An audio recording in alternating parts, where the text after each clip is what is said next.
Hey you and welcome to this video where I help you out how to send money from Wise to Pioneer. And if you want to do that, the things that we are going to do is quite simple because of course you need a verified account on Wise, and then after that we go to send. Then right here at send we search for example for the Philippines. There we go. And then we do 100 euros. Then we do add recipient, and then what we're going to do is we select right here see all options, because right now we can click right here on pay by email, and then we can fill in the Pioneer's email or the email that the person is using, and then he will automatically send it to Pioneer.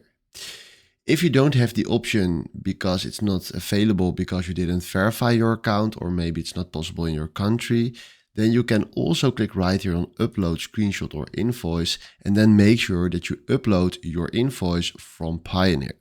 So then after that he will automatically recognize it, and then you can send money from Wise to Pioneer. So this is what you need to know. This is how it works. Hopefully this was exactly the video where I was looking for. Thanks for watching and have a wonderful day. Ciao.